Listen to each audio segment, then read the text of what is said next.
Hi guys, what's up and welcome back to my YouTube channel. So today I'm going to be bringing you a very different kind of video to the stuff that I've been putting out lately, and this video has taken me a really long time to film and put together and try and figure out the right words, just because my fitness journey, like everyone, hasn't been a straight line, but it's been messy and hard and almost a negative experience that resulted in a positive, I guess you could say. And for a while, I didn't know if I wanted to put it out there because I want you guys to be able to come to my channel and I want you to be able to see my videos and be uplifted and be inspired. And I want to promote living a healthy lifestyle. I want you guys to be able to see my workouts and either do them and get results or be inspired to go work out yourself. And the same with my cooking. And overall, my goal is to, first of all, just leave you happier than I found you, and also to just overall show you that it is possible to achieve your results and to get everything you wanted in regards to your fitness journey by doing it in a healthy, positive, long-term focused way.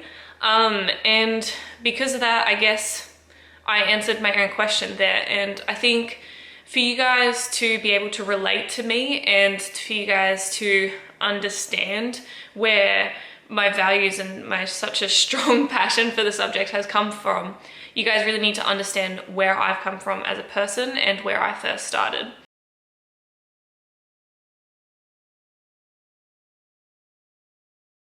Alright, so that's enough of an intro because we have a lot to get through. So get comfy, get a coffee or a tea like I have, and yeah, if you want to hear how I got to where I am now, then keep on watching. To start off this journey we're about to go on, I'm going to start off with my childhood because that's basically where your first habits in regards to health and fitness are formed and your understanding of the entire concept. So starting off there, I grew up an insanely healthy child. My mum was the biggest fan of fitness and seeing the sun and sleeping right and tea and superfoods and yoga and meditation and all those things before they became mainstream, I guess you could say. So I grew up really healthy. We were always pushed into trying different sports, different activities. We went camping, we went skiing together. Thanks to genetics and also my metabolism, I could eat anything and I wouldn't put on weight. Like my food portions, I'm sorry mum and dad, I literally ate half the groceries in the house every single week. And I grew up being like that. I grew up always being tiny, weight was never a problem, I could eat whatever I wanted, and that was basically my life up until roughly year 9, year 10 when puberty hit, and it hit me like a freaking brick wall. And basically, so for example, in this time, I went from a AA to a D. I went from roughly, I was around 50 kilos and I jumped up to 69. I actually hit 72 at my heaviest point, and that was a lot of weight for me because, like I've already mentioned, I'm a very little person. I think I'm 163 centimeters, something like that, and I'm a very narrow build, which you would have seen in my other videos. And this was just, it was a huge shock to my system, all of a sudden just not recognizing myself when I looked in the mirror and not understanding what happened because I hadn't changed anything. The only thing that had happened was my hormones had gone crazy, and it wasn't just me that noticed. It wasn't like it was just a self-reflection, but my parents noticed and my family noticed and my teachers noticed and my friends noticed and my schoolmates noticed, and I remember there was this one time that literally my closest friend's mom pointed out that I was looking a bit chubby, and I was just like, what's happening? I don't understand. And I remember feeling so lost during this time. Just because, like I said, I didn't know who I was anymore. Whew, we're already crying. That's not good. This was just a really hard time for me because all of a sudden I went from this girl that had so much love for life, so much confidence within herself, so much character. Like I just never cared about anything. I never had a care in the world. And I went from that full of life person to just someone that hated themselves, and it felt like it was overnight. And I think what made it worse was the fact that I felt so alone in that experience. There was no one going through it with me, and like, I'm not alone. And if you're in this situation right now, you're not alone. There's so many people that go through it, whether they talk about it or not. And the reason I felt so alone was because I had a younger sister who obviously was the same as previous me that hadn't hit puberty, so she was tiny. My mum, an absolute fitness lover, she was small as well. My best friend was tiny. Like, everyone around me hadn't changed, and it was just me. And as well, I was doing American cheerleading at the time, and this is not me bagging out American cheerleading in any way. I love the sport so much, and I do not regret my time with it. I loved my time there. But cheerleading is a very comparison sport. It's very, you have to look a certain way. You have to be the part. Wearing crop tops is your life. Like, that's what you do. And you need to be smaller and you need to be fitter, because otherwise you're letting the team down. And so it was kind of like I had no one going through it with me, and then there was so much pressure coming from external sources, and then I didn't know what to do, because I didn't know what happened. So I started looking at what my friends were doing and what the girls at cheerleading were doing to try and drop weight. And I started reading magazines and looking at social media. And this was back when low calorie, no fat, super skinny is in, skinny is better than fit, detoxes, there were no plus size models. Like, it was this kind of time period that we're talking about right now. And I was looking at what all those people were doing and all the advice that was coming from there, and the constant thing that was coming up basically boiled down to one thing, and that was, if you want to lose weight and you want to be confident and you want to love yourself and you want others to love you, you need to eat less. I don't want to call it a realization, because it wasn't reality. It was just a young, scared teenager who was heavily influenced and was looking for a quick solution and some love. And I fell to that, and I fell into that really, really deep. And basically I was like, okay, so if I want all of the pain to stop, and if I want to feel loved again and to feel worth it, I just have to stop eating. And I look back on it now, and I'm just, the less I started to eat meant the less that I weighed and the more weight that I lost, and all of the loud voices that had been filling my head that entire year about me being too big and needing to lose weight, and that I should be eating less, and that I should care about how I looked, it all stopped.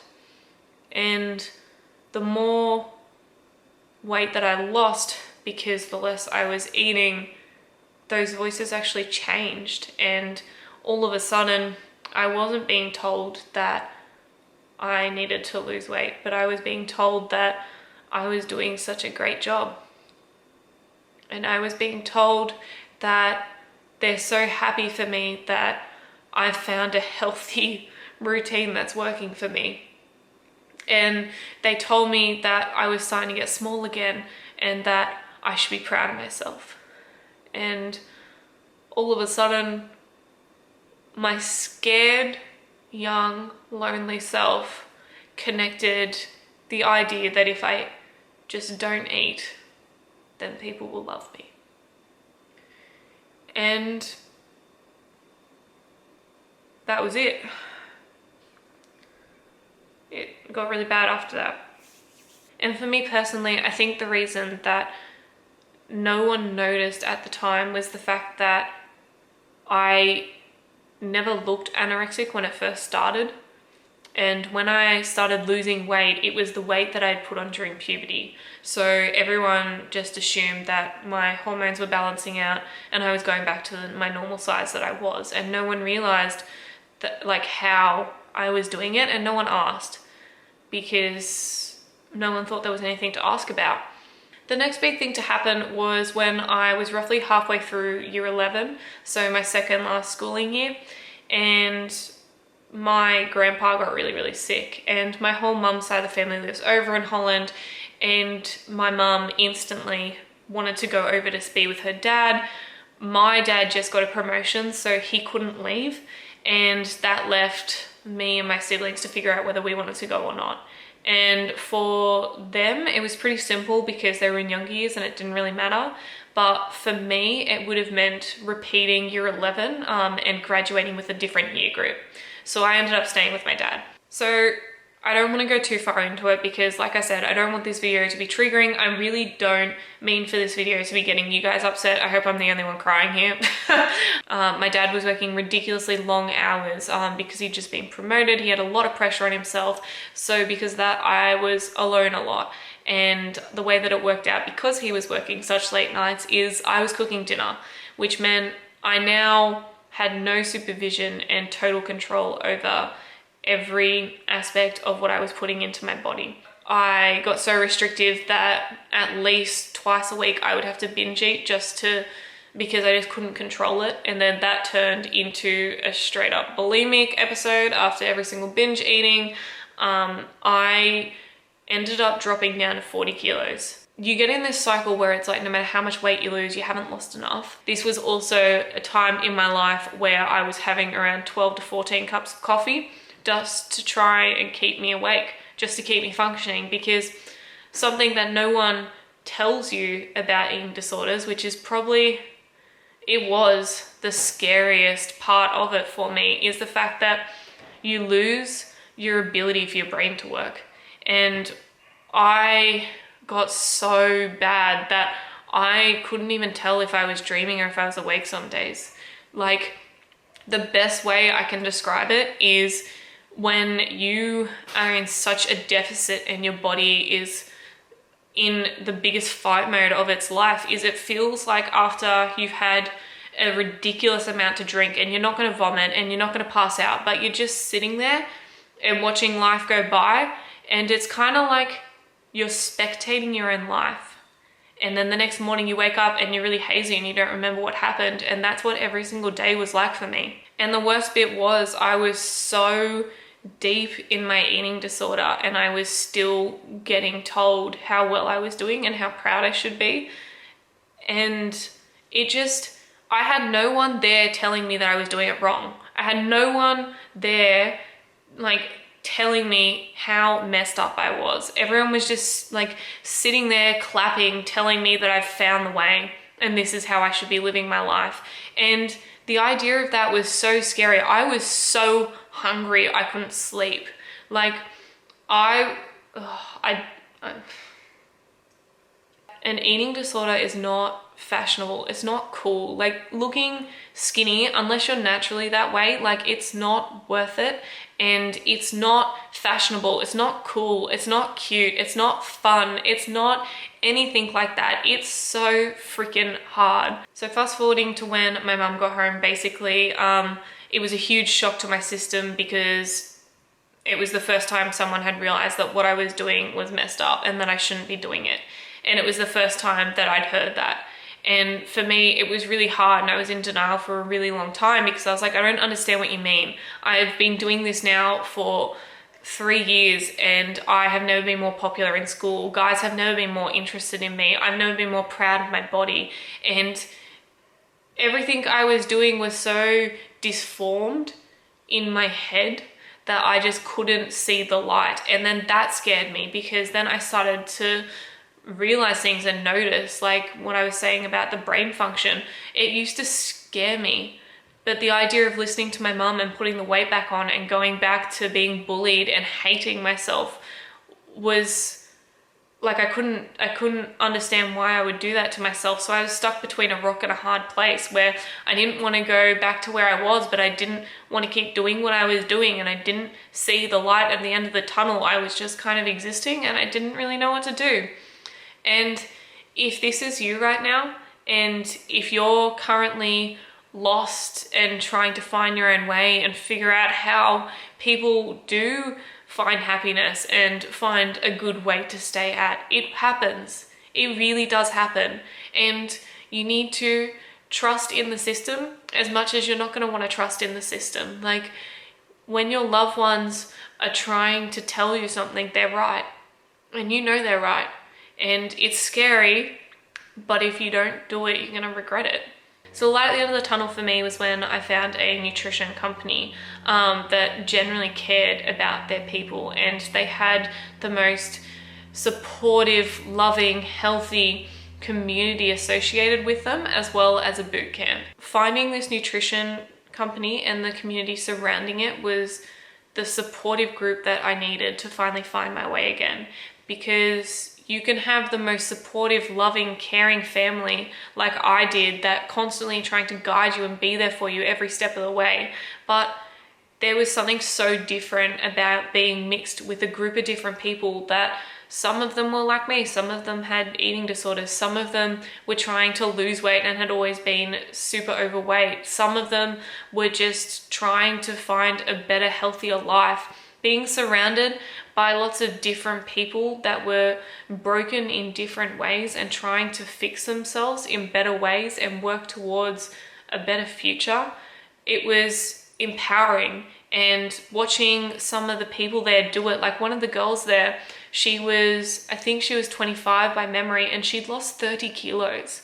And being surrounded by people like that and seeing other people achieve these things, it made me realize that I can do it, and that I have strength, and that the only one standing in my way right now is me. And through working with that nutrition company, I finally found the light again, and I started to become the old me again. And basically I started to become more fit, and I increased my calories by having them as smoothies, because it was a lot easier to down a smoothie as an additional meal than actually sitting down. And I started to become really healthy again, and I started to love myself again regardless of what I was looking like in the mirror. Another year later was when I met my beautiful partner, Sean, who I'm still with to this day. At that point, I'd gotten to a place within myself that I was on the right track. I was eating 3 meals again. I was working out in a healthy way. My meals were very balanced, but at the same time, I still had foods that were massive triggering points to me, so I just stayed clear of them. I was still eating, I was eating carbs again, but I wouldn't go anywhere near a pasta, for example. For me to heal myself, the way that I found was I had to shut out what other people thought of me, because for so long I cared about what everyone else thought, and it was to my detriment. It ruined me. And so I found that the best way for me to just be happy and to find peace within myself was to stop listening to anyone but myself. And when I met Sean, it was a huge learning experience of making myself vulnerable again, and finding a way to care for someone else while not taking the care away from myself, and building healthy relationships. And also, I think the final straw for me that got me through my eating disorder was when I made one of the dumbest but best decisions of my life. And basically, I was still with the boot camp at this point, and we had a challenge going for whoever could lose the most body fat percentage would get $1,000 as a prize. And I was like, hell yeah, that's me. I'm gonna win that. And my approach, my golden freaking approach, was that I was going to put on weight before we did our first weigh-in, so I could then lose that weight plus my own weight, because I was pretty toned and I was doing well physique-wise at that point, because like I said, I'd started to build more muscle and stuff like that. I ended up putting on an additional 10 kilos again. I know, stupid. Yeah, it didn't pan out well, as you can imagine, but the reason that I say it was a great mistake was I was able to put on that weight and eat food, purposely eat my fear foods, because I was like, I'm putting on weight now so I can lose it later. So I reintroduced a lot of foods into my diet that I'd cut out for a really long time. And also, I got to experience the fact that you put on weight, and when you're in a supportive supporting environment and you're knowledgeable about your body and you're not surrounded by naive people, nothing happens when you put on weight. And that was a huge turning point for me, because I'd always associated if you put on weight, people will turn against you and hate you and say hurtful things, and none of that happened this time when I did it.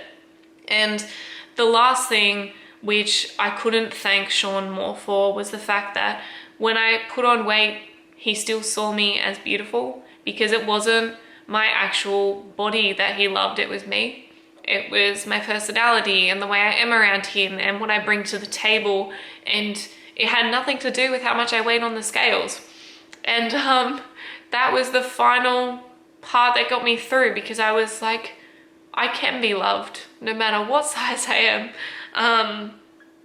And yeah, I have so much respect for him because of that part, and he's done so much for me. But if I had to name the biggest thing that he's ever done for me, it's shown me that I can be loved no matter what I look like or what size I am or anything like that. But yeah, he's a good egg. Alrighty, let's wrap up this video so I can stop crying. Oh my God. So clearly it's a different day. I was mid-editing the video you're currently watching and I couldn't find my outro clip. So I figured I'd jump on here again and basically just finish off the video. So in summary, I hope by me putting out this video and putting myself in a vulnerable position and sharing my story, it's given you the ability to better understand where I've come from and why my values are the way that they are, and why I feel so strongly about promoting a healthy life where you focus on long-term and balance and listening to yourself and intuitive eating instead of short-term yo-yo diets, restricting food groups and calories, because in my experience, it didn't work for me.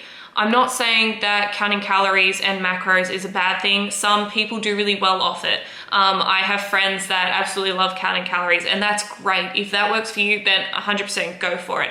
But for me, I just found that I just got so absorbed in the numbers of it. Food became numbers, eating became a chore, and it just really caused a negative relationship on me. And if you're out there and you're like me and you're struggling to find a balance, I want to show you how I do it and how it is possible to basically get that body of your dreams and get confidence and self-love and self-worth through just listening to yourself and having a balanced view in regards to your fitness and your health. My eating disorder started in 2011, the end of it, and to like the beginning of 2012, around that time. And I'd say I fully healed, like no symptoms, no relapses, no fear foods at the beginning of probably last year. So that's 2019, and that's just over 7 years that I spent in that hole. And to be honest, if me getting on a camera and crying and telling you my story, even though it makes me feel uncomfortable and vulnerable, like if that's even just gonna help one person, if one person that is where I was back when I first walked into it and just hears my story and maybe like they don't go down the path I did, then this will be worth it. And that's why I wanted to start my YouTube channel and my Instagram and show people that you don't need to go to crazy measures and you don't need to go down that path. I want to be the guidance to show you how to live healthy, but I also want to be there to stop young women and men going into any kind of eating disorder. If you can stop it before someone goes into it, that's even better. So yeah, that's basically a wrap up on this entire video. I hope you guys did like it, and if you are out there and you're currently going through something similar, if you're struggling, if you're not 100%, just know that you will get there, that there is help out there. Please reach out to people. Don't close yourself off. Listen to your loved ones. Seek help, because you are worth it. You are worth so much more than to just feel like absolute garbage and just be miserable. You deserve to have a life. So please look after yourself, and yeah, just seek out your best life, the life of your dreams. And if I can help with that, please let me know. Leave in the comments below if there's anything that you want to ask me, if there's any questions you'd like to see, because I'm here to help at the end of the day. That's all I really want to do. But yeah, anyway, time to wrap it off. I hope you're having a beautiful morning or night whenever you're watching this, and I look forward to bringing you a way more positive video in the near future. Bye guys.